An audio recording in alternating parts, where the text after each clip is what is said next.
राजेश्वरी के चेहरे पर कोई भाव नहीं थे, उसके कपड़े खून से सने हुए थे, चेहरे पर भी खून दिखाई दे रहा था। उसके खुले हुए बाल तेज हवा में लहरा रहे थे। उसके हाथ में एक प्लास्टिक की थैली थी। उस थैली को लिए वह सड़क पर चली जा रही थी। उस प्लास्टिक की थैली से भी खून की बूंदें टपक रही थी। उस रास्ते से गुजरते हुए जिसने भी राजेश्वरी को देखा उसके हाथ पैर फूल गए। एक औरत ने देखकर कहा, हे भगवान, कौन है ये औरत? इसके शरीर पर खून की बूंदें कैसी, और प्लास्टिक की थैली में क्या ले जा रही है? लोगों के मन में बहुत सारे सवाल थे, लेकिन उन सवालों का जवाब किसी के पास नहीं था। राजेश्वरी सड़क पर चली जा रही थी। कुछ देर बाद वह पुलिस स्टेशन में चली गई। हवलदार बोला, अरे कौन है ये औरत? इसका कहीं कोई एक्सीडेंट हो गया या कहानी कुछ और है? वे दोनों बातें ही कर रहे थे कि राजेश्वरी उनके पास आई और उनसे बोली, इंस्पेक्टर साहब कहाँ हैं? हवलदार बोला, इंस्पेक्टर साहब से क्या काम है?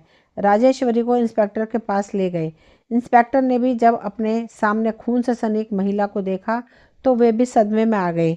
इंस्पेक्टर बोला, कौन हो तुम? राजेश्वरी बोली, साहब मैं राजेश्वरी हूँ, मुझे गिरफ्तार कर लीजिए। इंस्पेक्टर बोला, गिरफ्तार कर लूँ?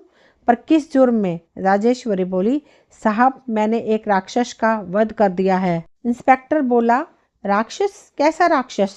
राजेश्वरी बोली, बहुत ही खूंखार राक्षस था, मैंने वध कर दिया उसका। इंस्पेक्टर बोला, तुमने किसी को जान से मार दिया क्या? राजेश्वरी बोली, मारा नहीं साहब, वध किया है, अगर नहीं करती तो मैं मर जाती। उसके बाद राजेश्वरी ने प्लास्टिक की थैली को इंस्पेक्टर अर्जुन की तरफ बढ़ाया और बोली, लो मैंने राक्षस का वध करके उसका सिर काटकर थैली में डाल दिया। मैंने जुर्म किया है, मुझे गिरफ्तार कर लीजिए, लेकिन मुझे इस बात का कोई अफसोस नहीं, मैं बहुत ही ज़्यादा खुश हूँ। इंस्पेक्टर बोला, राजेश्वरी क्या हुआ तुम्हारे साथ? तुम मुझे खुलकर बताओ। राजेश्वरी बोली, मेरे पति का नाम था संजय और मेरी सास का नाम था प्रीति। संजय और प्रीति दोनों की आस्था एक महात्मा में बहुत ही ज़्यादा थी। वे दोनों महात्मा से बिना पूछे कोई काम नहीं करते थे। यूँ समझो कि उस महात्मा का ही राज चलता था घर में।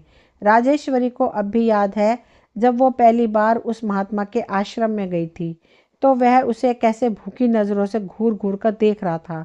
संजय बोला, राजेश्वरी, महात्मा जी बहुत ही पहुंची हुई शख्सियत है, ये तुम्हारा भूत भविष्य वर्तमान सब कुछ एक पल में बता देते हैं। चलो प्रणाम करो इन्हें। राजेश्वरी बोली, प्रणाम महाराज। महात्मा ने कहा, खुश रहो और सबको खुश रखो, ये जीवन इसलिए तो मिला है। महात्मा ने जब ये बात राजेश्वरी को बोल दी तो उसके चेहरे पर एक शैतानी मुस्कान थी। उसी दिन राजेश्वरी की सास ने महात्मा जी को इनवाइट किया, क्योंकि संजय एक नई दुकान शुरू करने वाला था और बिना महात्मा जी के आशीर्वाद के वो बिजनेस शुरू नहीं करना चाहता था। महात्मा जी बोले, देखो प्रीति, तुम्हें तो पता है ना कि हम कितना व्यस्त रहते हैं, आश्रम में भी लोगों का आना जाना लगा रहता है, लेकिन तुम हमारी पुरानी भक्त हो, इसलिए तुम्हारे लिए मैं समय ज़रूर निकालूंगा। तय तारीख पर अपनी महंगी कार में महात्मा जी संजय की दुकान पर पहुंचे। जैसे ही वो वहां पहुंचे, प्रीति और संजय उनकी अगुवाई के लिए खड़े हो गए, लेकिन महात्मा जी दुकान के अंदर नहीं गए। दुकान को बाहर से ही देखकर उन्होंने कहा, मुझे ये जगह कुछ जम नहीं रही है, अभी यहाँ पर काम शुरू करना सही नहीं है, मुझे यहाँ एक तांत्रिक कार्य करना होगा, तभी ये जगह पवित्र हो पाएगी। तुम अपना काम शुरू कर सकते हो। संजय बोला, कितने पैसे खर्च हो जाएंगे महाराज? महात्मा बोले, 1 लाख रुपए लगेंगे, उसके बाद इतने पैसे तुम हर दिन कमाओगे। सारी तैयारी होने के बावजूद उन लोगों ने दुकान की ओपनिंग नहीं की। राजेश्वरी संजय से बोली, आप समझते क्यों नहीं? अरे पहले से ही इतना उधार ले रखा है आपने इस बिजनेस के लिए, और अब 1 लाख रुपए और उधार उस पूजा के लिए जो महात्मा ने बताई है। संजय बोला, राजेश्वरी, महात्मा जी ने जो कहा है वो तो करना ही होगा ना। राजेश्वरी बोली, देखो अपनी दुकान मार्केट के बीचों बीच है, वो तो वैसे भी चलेगी, अब इसके लिए पूजा की क्या ज़रूरत है? तभी वहाँ पर मेरी सास आ गई और बोली, क्या बात है, तुम दोनों किस बात पर बहस कर रहे हो? संजय ने कहा, अपनी माँ को सारी बात बता दी। उसकी बातों को सुनकर माँ आग बबूला हो गई। सास बोली, बहू तुम्हें पता भी है महात्मा जी कौन है, और उन्होंने जो कह दिया वो पत्थर की लकीर है, अगर उसके खिलाफ कुछ करोगी तो हम बहुत बड़ी मुसीबत में फंस जाएंगे। अरे लाखों लोग भक्त हैं उनके। अब राजेश्वरी क्या कहती? 1 लाख रुपया लगाकर संजय ने पूजा करवाई। दुकान तो पहले से ही सही जगह पर थी तो वो खूब चलती थी, लेकिन संजय और मेरी सास को लगता कि ये सब महात्मा जी के कारण है। एक दिन की बात है, मेरी सास कहीं बाहर गई हुई थी और संजय दुकान पर था। तभी दरवाजे पर दस्तक सुन मैंने दरवाज़ा खोला। सामने महात्मा जी खड़े थे। राजेश्वरी बोली, अरे महाराज आप आइए आइए। महात्मा जी घर के अंदर आकर बैठ गया। राजेश्वरी बोली, महात्मा जी माँ और संजय तो घर पर नहीं हैं। महात्मा जी बोले, मुझे पता है, मैं तुमसे ही मिलने आया हूँ। राजेश्वरी बोली, मुझसे? महात्मा जी बोले, क्यों, मैं तुमसे मिलने नहीं आ सकता क्या? राजेश्वरी बोली, क्यों नहीं, आ सकते हैं। महात्मा बोले, सुनो जरा, अपने नर्म और गोरे गोरे हाथों से शरबत बना दो, मेरा गला सूख रहा है। महात्मा जी के मुंह से ये ऐसी बातें सुनकर राजेश्वरी का माथा ठनका। वो किचन में शरबत बनाने चली गई। जब वो शरबत बना रही थी तभी महात्मा जी पीछे से आ गए और उससे कहा, तेरे पति का काम कैसा चल रहा है? राजेश्वरी बोली, जी महाराज बहुत अच्छा चल रहा है। महाराज आप यहाँ रसोई में क्यों आ गए? आप वहीं बैठिए ना। महाराज बोले, अरे हम तुम्हें थोड़ा और भी नज़दीक से देखने और महसूस करने आ गए। ये कहकर महाराज ने राजेश्वरी का हाथ पकड़ना चाहा। राजेश्वरी बोली, ये क्या कर रहे हैं आप? दूर हटिए, नहीं तो मैं शोर मचा दूंगी। महाराज बोले, राजेश्वरी पागलपन मत कर, देख तेरी किस्मत कितनी अच्छी है कि मैं तुझे भाव दे रहा हूँ। राजेश्वरी बोली, आप अभी के अभी यहाँ से निकल जाइए, नहीं तो बहुत बुरा होगा। ये कहकर उसने किचन में पड़ा चाकू उठा लिया और उसे महाराज की ओर दिखाते हुए कहा, हटिए नहीं तो चाकू पेट में उतार दूंगी। महात्मा बोला, तू सही नहीं कर रही है, तुझे मेरी बाहों में आना ही होगा और देखना तेरा पति और तेरी सास ही तुझे मेरे पास भेजेंगी। महाराज की गंदी हरकत के बारे में जब राजेश्वरी ने उस रात अपने पति और सास को बताया तो दोनों उस पर बरस पड़े।